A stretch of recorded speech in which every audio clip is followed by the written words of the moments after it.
त्वमेव मातासि च पिता त्वमेव त्वमेव बन्धुश्च सखा त्वमेव त्वमेव विद्या द्रविणं त्वमेव त्वमेव सर्वं मम देवदेव। हाँ जी, बढ़िया। तो ओम परमात्मने नमः।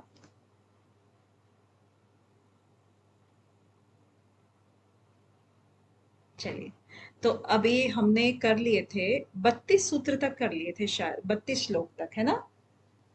तो भगवान जो है ना, तीसरे अध्याय में क्या है, वो कर्म योग की चर्चा ही है हमारा बेसिकली, है ना?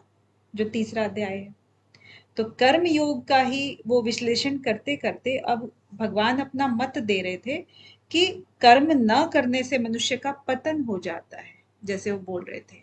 ठीक है, और उसके बाद ऐसा क्यों है, इसका उत्तर फिर भगवान इस श्लोक में देते हैं। अब इस श्लोक को कौन पढ़ेगा?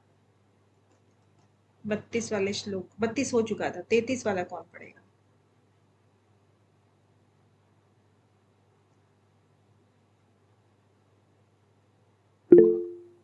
जी संजीत जी।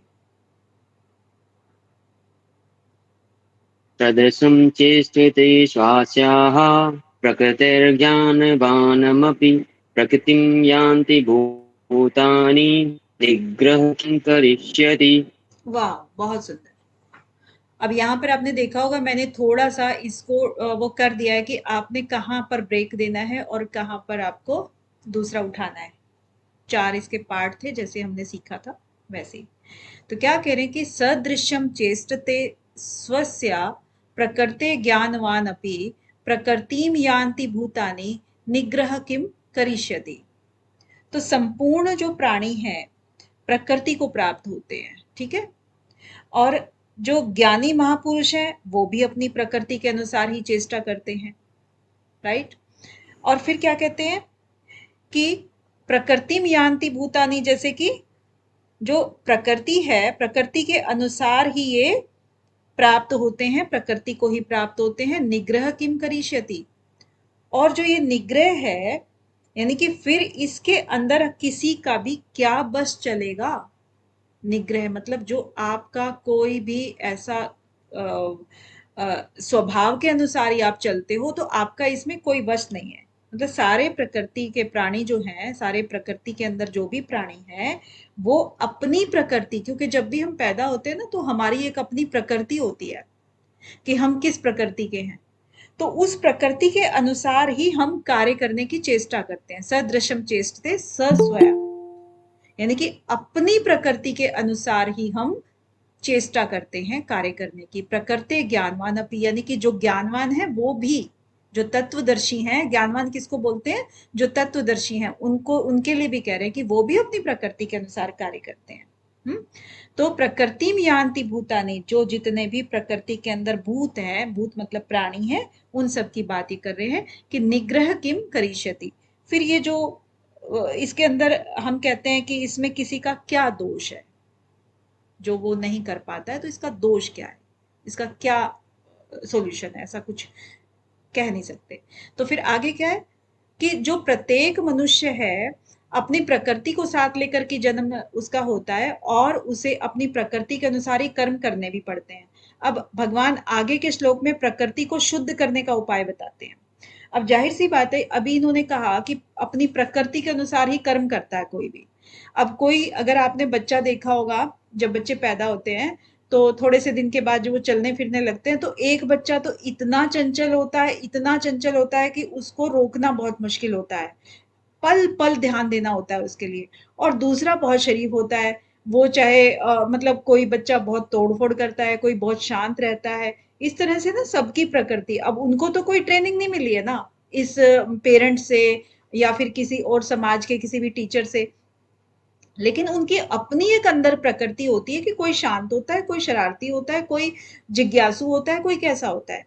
तो वो उनकी खुद की प्रकृति है। एक तो ये बात हो गई, और दूसरा हो गई कि जन्म के अकॉर्डिंग, अगर आप किसी भी, यहाँ पर जो जन्म लेने के बाद जो हमारे समाज में वर्ण बांटे गए हैं, वर्ण के अनुसार भी जो बचपन से जो चीजें देखते हैं तो उसके अनुसार भी थोड़ी सी प्रकृति डेवलप हो जाती है। अब ये है कि जो प्रकृति डेवलप हुई है जन्म के अनुसार 10, 12, 15, 20 साल का जब तक वो हुआ है, और वो चीज उसके समाज के लिए हितकारी नहीं है, ये भी होता है, तो उसको अपनी प्रकृति को शुद्ध करने का उपाय बताया है फिर आगे। ठीक है, यहाँ पर 33 में ये कह करके 34वें में उपाय बताते हैं। अब कौन पढ़ेगा? अंजू जी।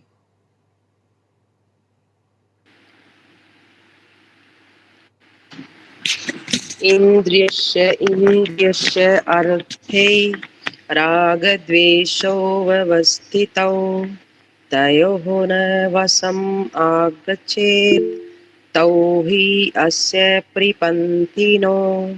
हाँ, प्रपन्थिनौ। तो यहाँ पर क्या कह रहे कि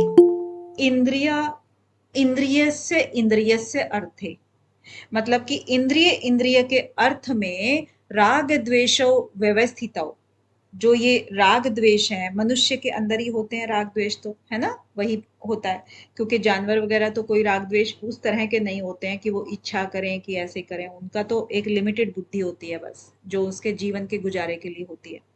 व्यवस्थित हो तो उस तरीके से वो अपनी व्यवस्था के अनुकूल या प्रतिकूल को लेकर ही स्थित होता है। ठीक है, इंद्रियों के अर्थों में व्यवस्था करता है, उसी तरह से वो अपना राग द्वेष के नियमों के अनुसार ही अधीन रहता है।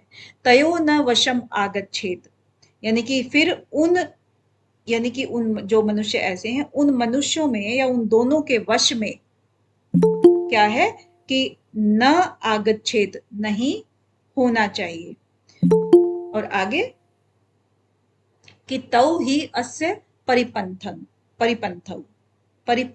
नौ। ठीक है, तो यहां पर क्या कह रहे हैं कि क्योंकि वो दोनों ही क्या है, हमारा जो परमार्थिक मार्ग है उसमें वो विघ्न डालने वाले शत्रु के रूप में कार्य करते हैं। ठीक है, तो ये इनका कहने का क्या मतलब है कि सभी इंद्रियां जो हैं वो इंद्रियों के विषयों के प्रति ही आसक्ति रहती हैं, चाहे वो राग हो या द्वेष हो, उसी के अंदर रहती हैं वो। मनुष्य को इनके अधीन नहीं होना चाहिए, क्योंकि दोनों ही आत्म साक्षात के पथ में अवरोध उत्पन्न करने वाले होते हैं। अब यहाँ पर इसने सिर्फ भगवान कृष्ण ने ये बताया कि जो कर्म है, कर्मों को लेकर के, यानी कि जो उनका एक नेचर होता है उसको लेकर के कोई भी मनुष्य जन्म लेता है, और उस जन्म के बाद हम उस प्रकृति को कैसे शुद्ध करें, तो सबसे पहले ये बताता है कि अपनी इंद्रियों को कंट्रोल में करो, क्योंकि ये जो इंद्रियां हैं हमारे आगे के सफर में वो अवरोध उत्पन्न करते हैं। ठीक है, ये चीजें कहना चाह रहे हैं यहाँ पर। आगे जी, अब क्या है कि राग द्वेष के वश में ना होकर के हमें क्या करना चाहिए और क्या नहीं करना चाहिए। अब देखो, बहुत बारीकी से भगवान समझाते हैं इन सब चीजों को, तो इसका उत्तर फिर इस श्लोक में देते हैं। कौन पढ़ेगा इसके अलावा? इसके अलावा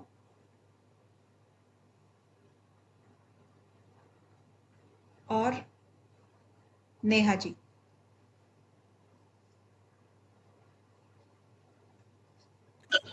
श्रेयान् स्वधर्मविगुणः परधर्मात् स्वनिष्ठितात् स्वधर्मे निधनं श्रेयः परधर्मो भयावहः। परधर्मो भयावह, तो यहाँ क्या कह रहे हैं कि श्रेयान स्वधर्म विगुणः परधर्मात् स्वनुष्ठितात् स्वधर्मे निधनम श्रेयः परधर्मः भयावह, यानी कि दूसरों के जो कर्तव्य हैं, धर्म है, दूसरों के कर्तव्य वो क्या है, भली भांति उसमें क्या होते, दूसरों के कर्तव्य धर्म और को भली भांति हम अनुसरण, यानी कि उनकी नकल करने की अपेक्षा हम अपना कर्तव्य पालन जो होता है ना, स्वधर्म होता है, उसको दोषपूर्ण ढंग से भी करना अधिक कल्याणकारी होता है। अब कहने का इनका क्या मतलब हुआ कि जो हमारा अपना धर्म है, यानी कि अगर मैं ब्राह्मण हूं तो मेरा एक ब्राह्मण का जो एक श्रेणियां बांटी हुई थी उसके अकॉर्डिंग मैं अभी बता रही हूँ बस। तो जो मेरा ब्राह्मण का धर्म है वो होता है शिक्षा देना, तो वो धर्म एक मेरा है। अगर मैं कहूं कि मैं तो क्षत्रिय धर्म का पालन करूंगी, यानी कि लड़ाई झगड़े में या इस चीज में या देश की रक्षा में या दान में या किसी तरह से उसमें करूंगी, तो कहते हैं कि जो आपका धर्म है ना, वो चाहे आपको ठीक से आता हो या ना आता हो, वो धर्म आपका कल्याणकारी होगा। और दूसरों के धर्म में जब आप जाओगे, उनकी नकल करोगे, तो वो उसकी अपेक्षा जो है ना, आपका खुद का धर्म कल्याणकारी है। तो ये यही कह रहे हैं कि अच्छी तरह से जब आचरण में लाए हुए श्रेयान स्वधर्म विगुणः, यानी कि जो आपके गुणों की कमी है, खुद के स्वधर्म के गुणों की अगर कमी है, वो भी अच्छा है, श्रेय है वो भी। पर धर्मात स्वनुष्ठिष्टान, तो जो पर धर्म हो गया, यानी कि जो दूसरों का धर्म है, उससे आपका स्वधर्म जो है ना, चाहे कमी वाला ही हो, वो भी श्रेष्ठ होता है। स्वधर्मे निधनम, यानी कि स्वधर्म जो है आपका अपना धर्म है, वो क्या है, उसके अंदर मरना भी आपका श्रेयकर है। पर धर्म भयावह, और जो पर धर्म है वो भय देने वाला होता है। ठीक है, तो उसका अनुसरण करने से भय होता है, और अपने कर्तव्य का पालन करने के लिए मरना भी श्रेयकर माना गया है। तो स्वधर्म कल्याणकारक है और पर धर्म भयावह है, ये दो चीजें इन्होंने कही हैं। ऐसा जानते हुए भी मनुष्य जो है वो स्वधर्म में प्रवृत्त क्यों नहीं होता है? तो इस पर अर्जुन फिर एक प्रश्न करते हैं। आगे देखिए, अर्जुन उवाच। मानसी जी। जी मैम। अथ केन प्रभुत्योत्यं पापं चरति पुरुषः अनिश्चन्नपि वाष्णय बलादिव नियोजितः। हाँ, बहुत ही सुंदर। देखिए, कुछ बच्चे बहुत अच्छा पढ़ने लगे हैं। तो अब क्या कह रहे हैं, अर्जुन वाच। अब ये जो हमारा जो टॉपिक एक स्टार्ट हो रहा है, कामना रूपी शत्रु का शमन, ठीक है, इस तरीके से स्टार्ट हो रहा है अभी जो कर रहे हैं। देखो, जो भी साधक होता है ना, वो कर्म के अनुसार स्व को, यानी कि अपने को मानता है, और उसका जो धर्म है वही उसका कर्तव्य भी होता है, तो उसको कह देते हैं स्वधर्म। ठीक है, और जो उसके लिए निषिद्ध है वो है परधर्म। परधर्म को निषिद्ध माना गया है। तो साधक को अपने किसी वर्ण या आश्रम को जो भी मानता है, उसके लिए वो धर्म हो गया स्वधर्म, और दूसरा जो हो गया वो हो गया परधर्म। ये क्लियर है ना आपको? अब कह रहे हैं कि अथ केन प्रयुक्तो अयम, अथ केन प्रयुक्त अयम पापम चरति पुरुषः अनिच्छिन्न अपि वार्षण्य बलात् इव नियोजितः। तो इसमें अर्जुन ने कहा, अब यहां पर देखो बात क्या कर रहे थे, बात कर रहे थे कि यहां पर जो एक ये वाला शब्द है वार्षण्य, वार्षण्य मतलब कि जो भगवान श्री कृष्ण जिस कुल में पैदा हुए थे, तो उस कुल में एक वृषण नाम का एक वंश था, उस वंश के अंदर पैदा हुए थे, तो उसी में उनका अवतार हुआ था, तो इसीलिए इन्होंने कहा। और क्यों कहा यहाँ पर वार्षण्य? क्योंकि इससे पहले वो स्वधर्म की बात कर रहे हैं, कुल की बात कर रहे हैं, आपके कौन किस कुल में पैदा हुआ और उसके अपने अपने धर्म क्या थे, स्वधर्म क्या थे, पर धर्म क्या थे, इस बात पे चर्चा चल रही है ना। तो इसमें वार्षण्य ने ये कहा कि वार्षण्य कुल में पैदा हुए श्री कृष्ण, इसके लिए, क्योंकि अर्जुन उवाच है, अर्जुन बोल रहे हैं, तो श्री कृष्ण को ये संबोधित करके बोल रहे हैं। ठीक है, आगे क्या कह रहे हैं कि अथ केन प्रयुक्तम, यानी कि जो वार्षण्य है, हे वार्षण्य, फिर ये मनुष्य जो है न चाहता हुआ भी जबरदस्ती लगाए हुए जो कोई ऐसी चीज है जो जबरदस्ती हमें किसी कार्य में प्रेरित होकर के लगाती रहती है और पाप का आचरण कराती रहती है। बलात् इव नियोजिता, यानी कि बल पूर्वक उसमें वो हमें लगाती रहती है। पाप चरति पुरुष है, वो पाप के अंदर पाप कर्म करते रहते हैं। अनिच्छिन्न अपि वार्षण्य, यानी कि जो इच्छा न होते हुए भी वो बलपूर्वक उसमें नियोजित करता रहता है। तो ऐसी क्या चीज है, अथ केन प्रयुक्त, ये जो क्या चीज है ऐसी, न चाहते हुए भी हम किसकी प्रेरणा से पाप कर्म के अंदर हम धकेलते रहते हैं अपने आप को, और ना चाहते हुए भी वो बलपूर्वक हमें उसमें प्रवृत्त करता रहता है। ठीक है, तो इसका पूरे का ये भाव हो गया। अब इसको थोड़ा सा अगर हम देखें कि जो थोड़ा डिटेल में जाते हैं कि पाप जो होता है, इसने कहा ना पापम, तो पाप जो होता है, पाप का मूल कारण क्या होता है? इसका मूल कारण पाप का, इसमें काम जो है ना, काम की बात कर रहे हैं। अभी आजकल के अगर प्रैक्टिकल लाइफ में आपने देखा हो, जैसे इन्होंने कहा ना कि ऐसी कौन सी चीज है जो बलपूर्वक हमें इन चीजों में नियोजित करती रहती है, और ये बेसिकली है काम। काम का मतलब हमारी इच्छाएं हो गई, हमारी सारी जो हम कार्य कर रहे हैं, वही वाले राग द्वेष के पीछे भागते भागते, विषयों को के पीछे भागते भागते, तो वो काम है वैसे। तो उसी काम का हमें पता ही नहीं लगता कि कब कितना टाइम निकल गया है। और आजकल की इस इलेक्ट्रॉनिक डिवाइसेस के थ्रू, ये जो हम आजकल यूज कर रहे हैं, लैपटॉप है, ये है, एक बार अगर आपने कुछ खोल लिया तो उसके बाद आपको खुद ही पता होगा कि घंटों कैसे निकल जाते हैं।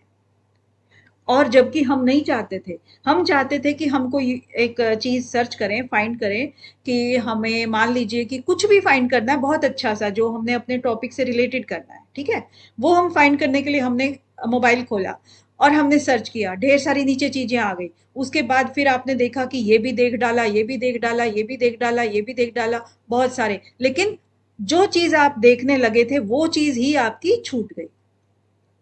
अब यहां पर जो आपकी वृत्तियां बनी, एक दिन नहीं, 2 दिन नहीं, 6 दिन नहीं, आपके सालों साल आपके निकलते चले जाते हैं, फिर बाद में पता लगता है कि अरे कितना टाइम चला गया। तो ये जो सारी सांसारिक दुख सुख भोग, ये जो भंगिमाएं हैं, सारी की सारी भोग वासनाएं हैं, ये सब के सब मनुष्य को काम के अंदर फंसाती रहती है, और यही काम जो है ना पाप का कारण बन जाता है।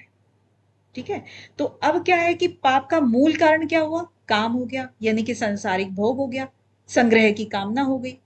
और अगर ये कारण की दृष्टि से ना भी देखें, मतलब कारण और दृष्टि न रहने से मनुष्य को ये पता ही नहीं चलता कि पाप करने वाला कौन है, नहीं पता लगता है। मैंने तो कुछ किया ही नहीं, मतलब आप किसी से भी कुछ क्वेश्चन करोगे तो कहेगा मैंने तो कुछ भी नहीं किया, और जबकि सब कुछ हो भी जाता है। तो ये जो बलपूर्वक जो इसमें प्रवृत्त करता रहता है, तो ये कौन है? ये चीज ही कह रहे हैं, कौन है। अब आगे के श्लोक में क्या कहते हैं? अब वैसे तो देखो, छोटा छोटा देखने के लिए बहुत कुछ है कि धर्म है, धर्म को जब हम जानेंगे कि मैं धर्म को जानता हूं मान लो, तो मेरी प्रवृत्ति नहीं होती उसके ऊपर। अब एक बार किसने कहा था ये?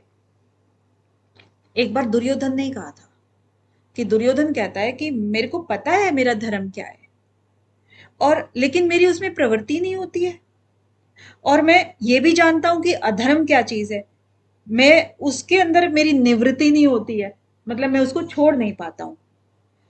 अब कोई तो ऐसा है जो कि मेरे को वैसा ही करा रहा है जैसा वो चाहता है, या फिर जैसा मैं चाहता हूं वैसा वो कराता है, मतलब कोई तो ऐसा मेरे अंदर बैठा हुआ है। तो वो कौन है?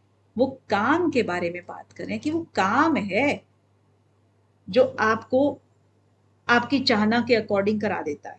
चाहना मतलब बेशक आपकी चाहना थी कि आप बहुत अच्छे अच्छे ग्रंथ पढ़ो, आपने जैसे ही खोला वैसे ही आपको कुछ और चीज दिखाई दे गई, उस चीज से ज्यादा अच्छा आपको वो लगा, उसके बाद उससे लिंक करते करते करते करते आप कहाँ पहुंच गए। तो ये चीज देखिए सब में होती है। जब दुर्योधन ऐसा कह रहा है तो हम तो बहुत जनसाधारण आदमी है ना। चलिए आगे।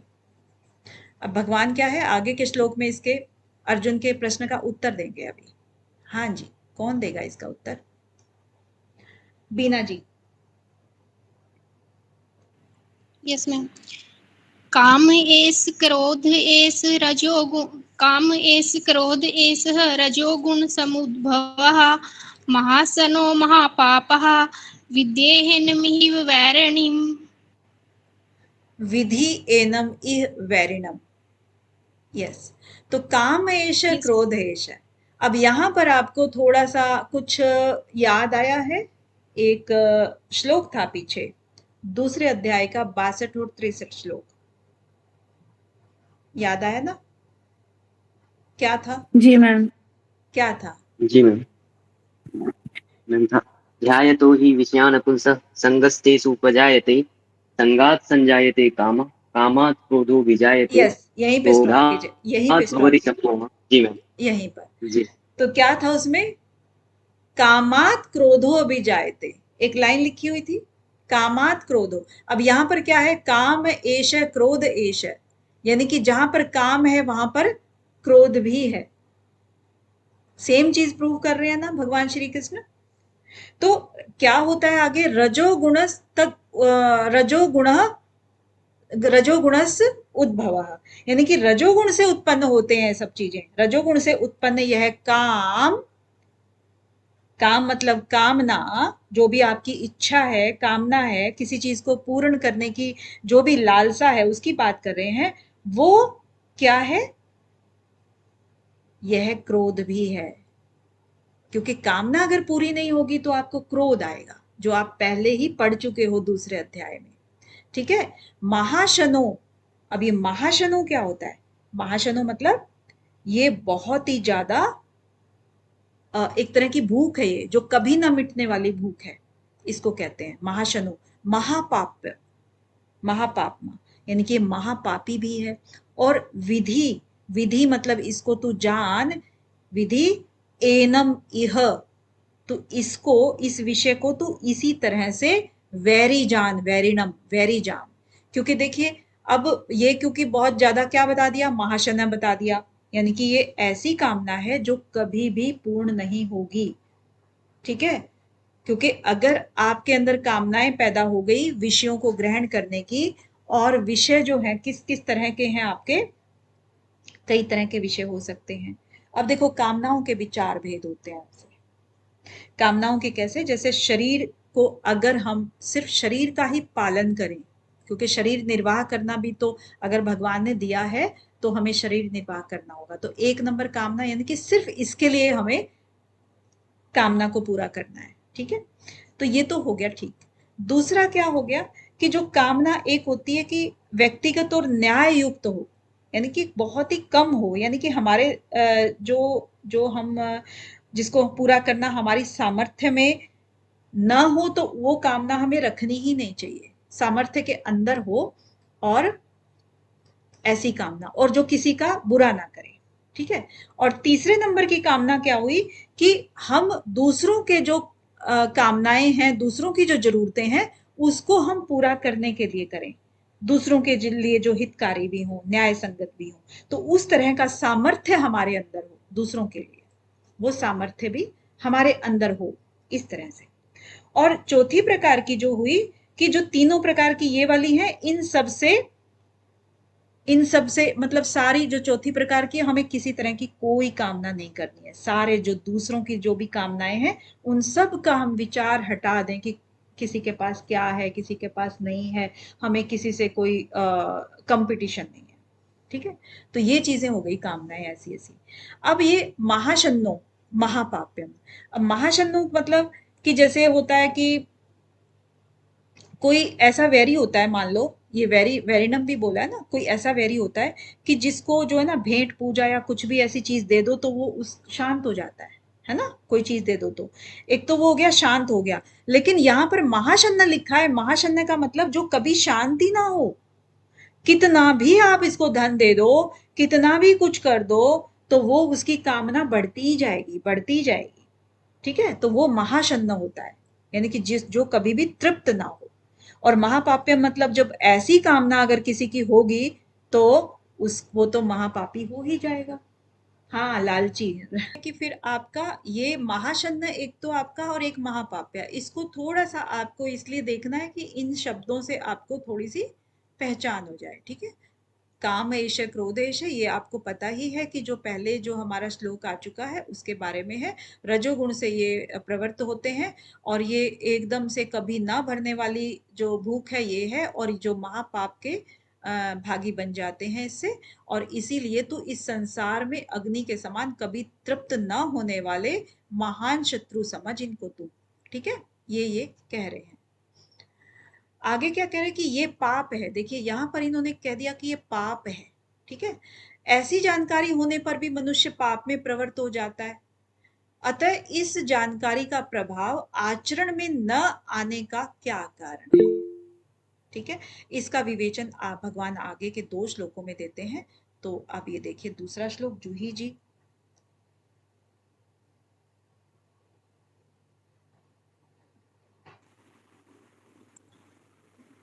ध्रुव न व्रियते ब्रहि यथा आदर्शमलेन च यथा उल्बेन आवृत गर्भ तथा तेन इदम आवृतम।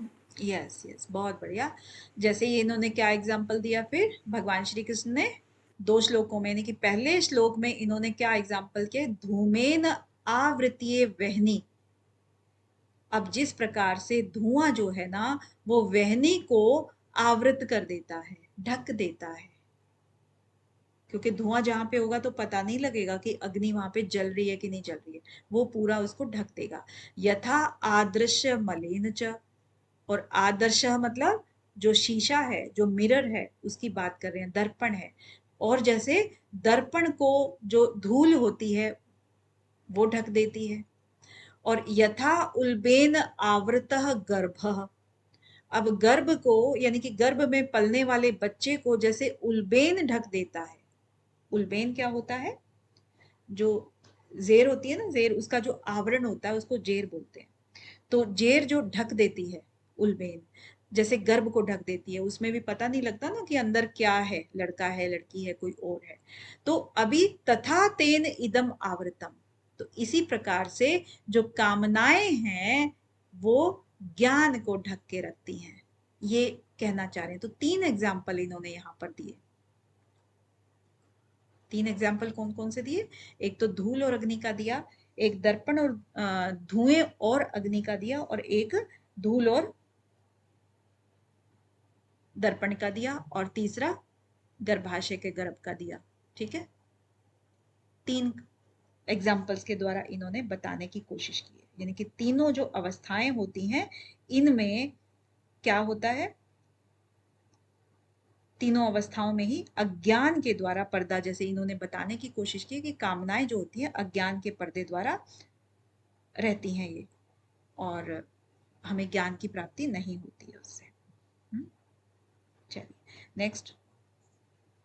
अब आगे ना ये जैसे है, मान लीजिए जो परमात्म तत्व है हमारा, तो उसमें प्राप्ति की जो कामना हम करते हैं, तो उसमें सबसे बड़ा जो बाधक है वो है काम, या इसको कामना बोल देते हैं, या इसको वासना बोल देते हैं, या इसको इच्छा बोल देते हैं। ठीक है, यानी कि विषय भोग बोल देते हैं, कुछ भी लगाओ आप। ठीक है, इस तरीके के जो भी चीजें हैं वो हमारी परमात्म प्राप्ति में बाधा रही हैं। ये जैसे अगर हम कहें कि पानी से घड़ा भरा हुआ है, अब इसको इन्होंने कहा ना कि इसका ना आने का, इसमें भगवान थोड़ा उपाय बताते हैं। कहते कि जब अगर कामना को हमें छोड़ना हो तभी हमें भगवत प्राप्ति होगी। तो अब ये क्योंकि ज्ञान के ऊपर ये आवरण का काम कर रहा है, ठीक है, कामना या काम या जो भोग विलास है ये सब चीजें। अब एक एग्जाम्पल के थ्रू इन्होंने बताया कि एक घड़ा है, घड़े में पानी है, तो कहते हैं कि 2 काम आपको करने हैं, 2 काम। एक तो घड़े का पानी खाली करना है और दूसरा उसमें आकाश को भरना है। तो वास्तव में तो काम तो एक ही करना है आपको, लेकिन वो दिखाई दे रहे हैं 2 काम। अगर हम यहाँ से कामना को पहले हम घड़े से पानी को खाली कर देंगे तो उसके अंदर आकाश तो अपने आप ही भर गया ना। इसी तरह से अगर हम कामना है, काम है, विषय भोग है, अगर हम उसकी इच्छा को त्याग दें तो भगवत प्राप्ति का ही तो एक रास्ता रह गया, तो वो तो अपने आप ही कवर हो जाएगा। तो इसीलिए ये कह रहे हैं। आगे चलिए। मानसी जी ने पढ़ा क्या अभी तक? पढ़ दिया था शायद। पढ़ने में मैम, लेकिन मैम ये मैं कर सकती हूँ। हाँ ठीक है। आवृतं ज्ञानमेतेन ज्ञानिनो नित्यवेदिना कामरूपेण कौन्तेय दुष्पूरेण न च। यस, दुष्पुरेण अनलेन च। ठीक है, तो यहां पर क्या कह रहे हैं कि आवृतम ज्ञानम एतद, ज्ञानिनः नित्यवैरिणा। इसमें हे कुंती नंदन, ये जो कह रहे हैं, कौन्तेय बोला ना, हे कुंती नंदन, इस अग्नि के समान कभी तृप्त न होने वाली, दुष्पुरेण अनेल च, इस अग्नि के समान कभी तृप्त न होने वाली, आगे क्या है, काम रूपेण। काम रूपेण क्या होता है, कामना रूप जो होता है हमारा वो, और आवृतम ज्ञानम एतद, ये ज्ञान का जो आवरण है हमेशा ढका रहता है। ज्ञानी ने नित्य वैरिणाम, जो ज्ञानियों के भी रास्ते में नित्य आता है। ठीक है, तो इसका भाव क्या हुआ कि जैसे हे कुंती पुत्र, इस प्रकार शुद्ध चेतन स्वरूप जीवात्मा का ज्ञान कामना रूपी नित्य शत्रु द्वारा ढका रहता है, जो कभी भी तुष्ट न होने वाली अग्नि की तरह जलता रहता है। तो इसमें कहने वाली क्या बात है, जैसे देखिए कोई भी हम चीज राग वाली या द्वेष वाली, राग की हम ले लेते हैं क्योंकि सुख की अनुभूति ही सब लोग करना चाहते हैं ना, इसीलिए हम राग का एग्जाम्पल ले लेते हैं। अब जो सुख है ना, सुख को हम इतना इतना भोगते हैं कि वो हमें सुख का ही फीलिंग कराए। अब दुख जब वो बन जाएगा तो वो सुख ही नहीं रहेगा फिर तो, है ना।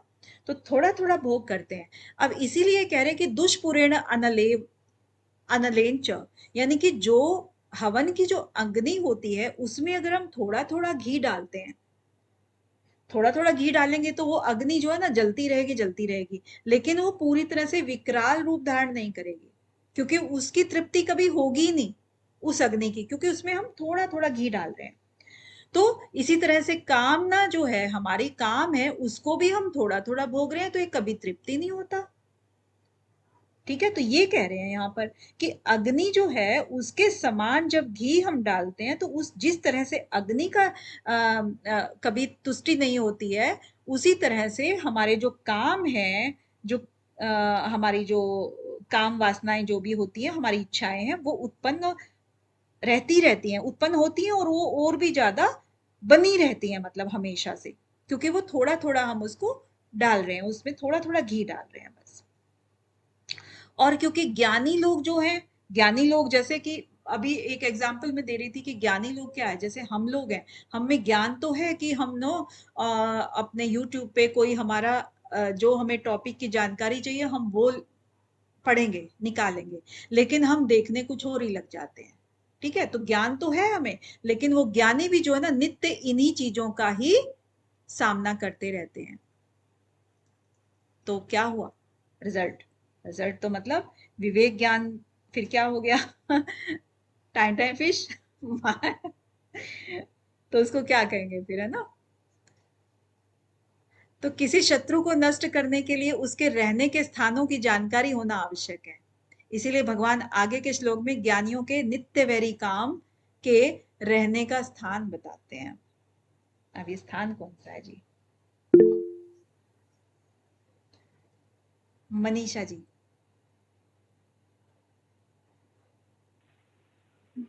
जी मैम। इंद्रियाणि मनः बुद्धिः अस्य अधिष्ठान उच्यते ऐतः विमोहति येष ज्ञानम् आवर्त्य देहिनम्। देहिनम, हाँ। तो ये क्या कह रहे हैं कि इंद्रियां जो हैं, इंद्रियां कौन सी, मन बुद्धि, मन बुद्धि जो इसके साथ में है, इस कामना के साथ में वास स्थान कहे गए हैं। ठीक है, जो काम वासना है इसके जो निवास स्थान है वो कौन कौन से हैं, इंद्रियां, मन और बुद्धि। अस्य, इनके, अधिष्ठानम उच्यते, इनके क्या है, अधिष्ठान स्थान कहे गए हैं। कौन कौन से, इंद्रिया, मन, बुद्धि कामनाओं के निवास स्थान होते हैं। ठीक है, ऊपर वाले में एतहि विमोहयति एषा, और इनके द्वारा जो है, जो विमोह है, मोहग्रस्त है, ये ज्ञानम आवृत्तः देहिनम, और ये इस देही मतलब मनुष्य को, देह अभिमान जिसको है मनुष्य को, वो उसके ज्ञान को ढक करके रखती है। एतहि मतलब इन जो, ये जो ऊपर वाले हैं इंद्रियां, मन और बुद्धि, इनके बारे में बात कर रहे हैं। और विमोहयति, इनको ये मोहित करके रखती हैं। ठीक है, मतलब इसको आगे बढ़ने ही नहीं देती हैं, ये हमेशा इसको उलझाए रखती हैं इन विषयों के अंदर। ये कह रहे हैं कि इनका जो रहने का स्थान है, मेनली ये बताया है, रहने का स्थान कौन सा हो गया, मन बुद्धि और ये जो इंद्रियां हैं, इन्हीं से ही हम विषयों का भोग करते हैं। ठीक है, तो यहीं पर इनका रहने का स्थान है। और आगे नेहा जी। तस्मात् त्वमि इन्द्रियाण्यादौ नियमः भरतर्षभ पापमानं प्रजहिह्योनं ज्ञानविज्ञाननाशनम्। नाशनम। अभी आपने एक सीक्वेंस जो पहले से आप पढ़ते आ रहे हो, योग सूत्र में भी पढ़ा था कि कोई भी आपका कलेश था, है ना, और यहाँ पर हम कह रहे हैं क्या चीज है, कामना है। यहाँ पर इसका नाम कामना दिया है, काम है, कामना है। तो हमने उसको पहले क्या कहा था, रहने का जगह, यानी कि कलेश मूल, है ना। तो यहाँ पर पहले भगवान क्या कहते हैं कि पहले रहने का स्थान बताते हैं उसको मारने से पहले, क्योंकि मारना है तो मारने की जगह तो पता होनी चाहिए ना, तो उसका स्थान बताओ कि कहाँ पे है। स्थान बता दिया इन्होंने कि इंद्रियां, मन और बुद्धि इन्हीं चीजों में ही निवास करते हैं। उसके बाद अब आगे के 3 श्लोकों में भगवान उस काम को मारने का वो आज्ञा देते हैं उसको। तो अब ये मारेंगे। यहाँ पर कलेश को मारने का कौन सा था आपका, कलेश को मारने का क्रिया योग, क्रिया योग में वो तो तनुकरण था। मैम ध्यान। ध्यान और ध्यान है चित्तवृत्ति। हाँ, ध्यान था। ठीक है, कलेशों का तनुकरण होता है जी, मानसी जी, है ना, उससे। तो चलिए, तो जी हम क्या मैम। करे थे अभी, तस्मात् त्वम इंद्रियाणि आदौ नियम्य भरत शर्भ पापमानं प्रजहि ही एनम ज्ञान विज्ञान नाशनम। तो हे भरतवंशियों में श्रेष्ठ, तू प्रारंभ में ही इंद्रियों को वश में करके और आत्मज्ञान और आत्म साक्षात्कार में बाधा उत्पन्न करने वाली इन महान पापी कामनाओं को ही बलपूर्वक समाप्त कर। अब यहाँ पर बलपूर्वक की बात करते हैं ये, कि तू सबसे पहले इन इंद्रियों को वश में कर। तस्मात् त्वम इंद्रियाणि, तू इन इंद्रियों को वश में कर। आदौ, आदौ मतलब सबसे पहले, आदौ मतलब होता है ना सबसे पहले, तो इंद्रियों को, तू अपनी इंद्रियों को ही वश में कर। नियम है भरतवर्ष, इनको नियमन कर। ठीक है, इनको वश में कर। पापमानम प्रजहि, पापमानम मतलब कि जो महान पापी हैं, जो ये महान पाप का जो कारण बनते हैं, ये वाले, प्रजहि मतलब इसको बलपूर्वक मार, जबरदस्ती। ही एनम, तो अवश्य ही तू ये ज्ञान विज्ञान, यानी कि ज्ञान और विज्ञान का नाश करने वाली इन जो इंद्रियां हैं, जो पाप के भागी हैं, इनको तू जबरदस्ती वश में कर। ठीक है, यही इसका भाव निकलता है। और लास्ट के अब 2 रह गए हैं अपने, इनको कौन पढ़ेंगे, जूही जी।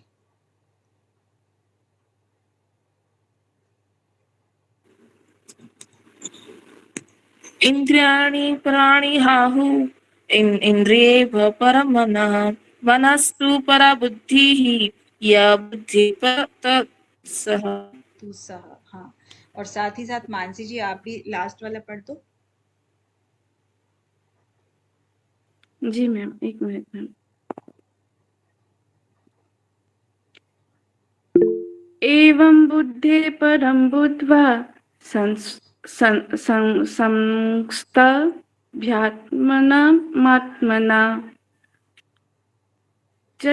जहि शत्रुं महाबाहो कामरूपं दुरासदम्।